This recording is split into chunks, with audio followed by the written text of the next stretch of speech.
صفحة خاصة.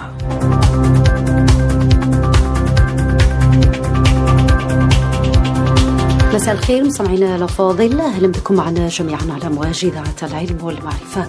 أرحب بكم أنا فاطمة ناظري وأسعد بخدمتكم من خلال هذا الروبورتاج الخاص بالحفل الختامي للأنشطة العلمية والثقافية والرياضية بجامعة الجزائر الثلاثة، حيث أشرف وزير التعليم العالي والبحث العلمي البروفيسور كمال بداري على أشغال افتتاح هذا الحفل الختامي الخاص بالأنشطة العلمية والثقافية والرياضية بجامعة الجزائر الثلاثة بدال إبراهيم. وقد جاء هذا الحفل بعد سنة جامعية حافلة بالنشاطات العلمية الثقافية والرياضية، وقد حضر الحفل ممثلين عن المؤسسات الجامعية من مدراء وأساتذة وباحثين وإدارات وحتى عمال من مختلف وعديد الجامعات الجزائرية، بالإضافة إلى طلبة مبدعين ومبتكرين ورياضيين. خلال افتتاح هذا الحفل أكد وزير التعليم العالي والبحث العلمي من خلال كلمته أن الجامعة الجزائرية وأن قطاع التعليم العالي والبحث العلمي قد نجح في تحقيق الأهداف الخاصة بالاستراتيجية، هذه الأهداف الخمسة بعد 9 أشهر من العمل. وهذه الأهداف الاستراتيجية الخمسة والمتمثلة في جعل الجامعة قاطرة للتنمية بالإضافة إلى نقل المعرفة، المواطنة، التسامح، الأخوة، سواء على المستوى الوطني وحتى القاري، بالإضافة إلى التلاحم المجتمعي.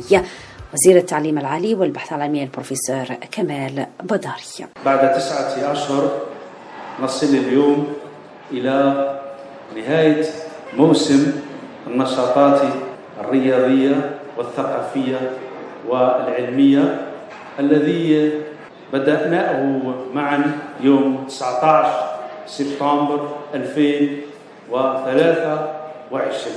هذه السنة الجامعية في 23 و24 حققنا من خلالها أهدافنا الاستراتيجية المتمثلة في 5 أهداف استراتيجية على الأقل. أولا، بدأنا في حصاد البذرة التي زرعها السيد رئيس الجمهورية السيد عبد المجيد تبون، بذرة الجزائر الجديدة التي تقود قاطرتها الجامعة الجزائرية بفضلكم أنتم سواعد هذه الجزائر الجديدة الذين تتكونون من طلبة، أساتذة وعمال تقودون الجزائر الجديدة بالتكنولوجيا، بالمعرفة نحو بر الأمان،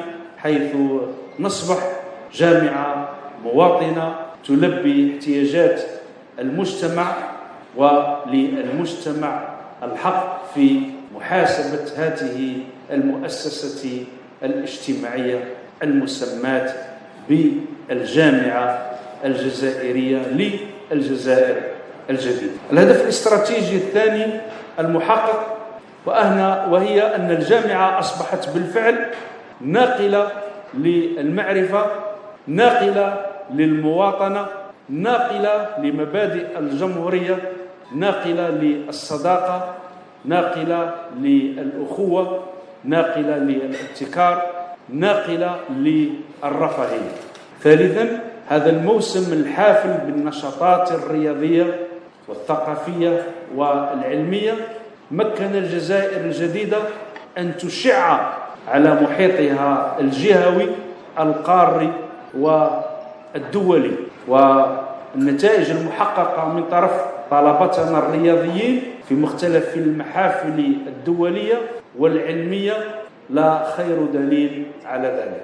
3 طلبة سيشاركون في الألعاب الأولمبية القادمة بفرنسا. الهدف الاستراتيجي الرابع يتمثل في تمكين 500,000 طالب من المشاركة في النشاطات الرياضية والثقافية والعلمية.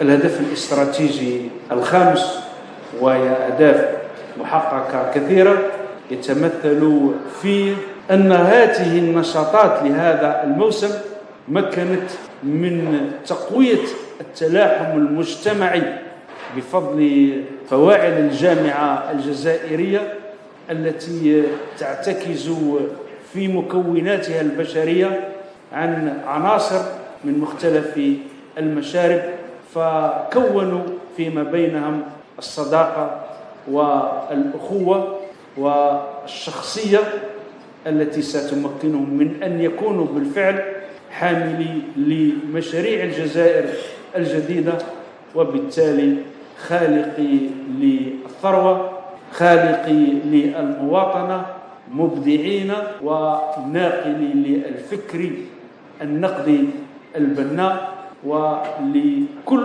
ما قد يؤدي إلى مرور الجزائر إلى بر الأمان بفضل هذه الطاقة الكبيرة التي تتمتعون بها، والتي ستكون الفاصل في بناء جزائرنا الجديدة، سواء كانوا طلبة، عمال أو أساتذة أو إداريين الذين شاركوا بمهاراتهم، بتجربتهم، بوقتهم من أجل إنجاح هذا الموسم الجامعي الرياضي الثقافي والعلمي. وابتداء من الدخول الجامعة المقبل إن شاء الله 2024-2025 سيكون كذلك للجامعة الجزائرية موقعها في قلب المجتمع الجزائري في تعزيز موقف الجزائر الجديدة، تقويتها اقتصاديا، اجتماعيا، ثقافيا ورياضيا. تحيا الجزائر، تحيا الجامعة، ويحيا الطلبة الجزائريين. من جهته ركز البروفيسور خالد رواسكي رئيس جامعة الجزائر 3 على أهمية هذا الحدث وعلى أهمية مرافقة الطلبة الجامعيين في مختلف النشاطات العلمية الثقافية والعلمية، كما شكر القائمين على هذا الحفل وثمن الالتفاتة الخاصة بتنظيم هذا الحفل على مستوى جامعة الجزائر 3. في هذا الحفل الختامي للأنشطة العلمية والثقافية باسم جامعة الجزائر 3، باسم إداراتها، باسم طلبتها، باسم أساتذتها، اسمحوا لي أن أتوجه بالشكر الجزيل للسيد معالي وزير التعليم العالي والبحث العلمي على اختياره جامعة الجزائر 3 لاحتضان هذا الحفل الختامي، والذي جاء بعد ثمرة جهد 9 أشهر، حيث شهدنا حفل الافتتاح يوم 19 سبتمبر 2023 بجامعة الجزائر 3. كانت الانطلاقة من هنا، واليوم الحمد لله بعد 9 أشهر بعد أن شارك مختلف طلبتنا الأعزاء في مختلف التخصصات عبر كامل الوطن في مختلف المحطات، ها أن اليوم تحتضن جامعة الجزائر 3 الحفل الختامي بعد 9 أشهر من الجهد والمثابرة، جهد كبير أشرفت عليه وزارة التعليم العالي والبحث العلمي. اسمحوا لي أن أعيد الشكر وترحاب السيد معالي وزير التعليم العالي والبحث العلمي، وهو شرف كبير لجامعة الجزائر 3 أن يتم منحها شرف تنظيم الحفل الختامي، ونتمنى النجاح لكل المشاركين ونهنئ كل الفائزين، وإن شاء الله كل المشاركين فائزين، وإن شاء الله المزيد من النجاح في مشوارهم الرياضي والثقافي، وبارك الله فيكم. وقد كان وزير التعليم العالي والبحث العلمي البروفيسور كمال بطاري من خلال أشغال هذا الحفل الختامي زار معرض للنوادي العلمية التي قدمت مشاريع بحثية وابتكارية، خاصة تلك النوادي التي شاركت في مسابقات وطنية والحاصلة على جوائز. نستمع لعينة من المشاركين من الفرق والنوادي العلمية من مختلف الجامعات الجزائرية. Je me présente, c'est mademoiselle Mahmouda Oulissi, étudiante en N3 licence en sciences alimentaires à l'Institut national de nutrition, de l'alimentation et des technologies agroalimentaires INATA de l'Université des Frères Montouly Constantine 1. on est le club Nutritech. Nutri, c'est-à-dire nutrition. Tech, c'est tout ce qui est technologie. Donc notre spécialité, elle englobe tout ce qui concerne l'alimentation. Et donc, on est présent aujourd'hui à l'université d'Alger 3 d'El Ibrahim parce que nous avons été sélectionnés première place dans la compétition nationale des clubs, dans le séminaire national de l'intelligence artificielle comme modèle, Green Technology in Service of Environment and Sustainable Development, Artificial Intelligence as Model, Green Environment Clubs Meeting. Donc, notre participation, on a participé avec le thème principal, c'est l'émergence de l'intelligence artificielle dans l'industrie agroalimentaire. Et donc, qu'est-ce qu'on a fait? On a présenté une conférence qui a été déjà présentée par moi-même dans un salon national de l'innovation et de l'industrie agroalimentaire à Sétif, dans Parc Mall. Et aussi, on a pris comme thème tout ce qui est valorisation des déchets, des sous-produits de l'industrie agroalimentaire. C'est-à-dire, notre slogan, c'est « Rien n'est jeté, tout est recyclé ». Donc, je vous donne un exemple. Par exemple, les coquilles d'œufs, on a fait le recyclage en une poudre riche en calcium pour les personnes qui souffrent de maladies ou bien les personnes qui souffrent de carence plutôt en calcium. Et aussi pour les sportifs, l'incorporation de ce type de poudre-là dans les compléments alimentaires sportifs, ou bien dans leur routine, routine, etc. Et aussi, on a fait l'extraction des colorants alimentaires bio et des épices. Et on a fait une sensibilisation concernant le mode d'extraction, le mode d'extraction au niveau culinaire ou bien au niveau du laboratoire. C'est-à-dire les personnes qui ne sont pas du domaine, on a fait une sensibilisation du mode d'extraction au niveau culinaire. بسم الله الرحمن الرحيم والصلاة على الرسول الكريم. احنا من المدرسة العليا الفلاحة الصحراوية بولاية أضرار. أنا الطالب بلغيس محمد الأمين وصديقي الطالب الحاج بالقاسم تحت إشراف الأستاذ عبد الحكيم أقدال قمنا بابتكار مشروع اللي هو نظام مراقبة الآلية والمتابعة الذكية للنبات المغروس في صندوق المخصص للمياه. أي مشروعنا يدور حول متابعة صحة النبات وتطوره، أي أن بواسطة الكاميرا التي تحتوي على خوارزمية الذكاء الاصطناعي تقوم بمتابعة النبات، وكذلك تقوم بحفظ البيانات بحفظ البيانات عن طريق خوارزمية الديب ليرنينغ، وهي التي تظهر لنا في الحاسوب أم في الهاتف، تعطينا البيانات والنتائج وحتى المقارنات بين النمو الطبيعي للنبات ونموه في الصندوق المخصص للمياه واتر بوكس، وكذلك نموه في المناطق الصحراوية خاصة عندنا في ولاية أضرار. السلام عليكم. طالبة شريف رفيدة مروة، طالبة بالمدرسة العليا مسعود زوقار، لا سبيسياليتي أونجلي بالمدرسة العليا العلم الصيف.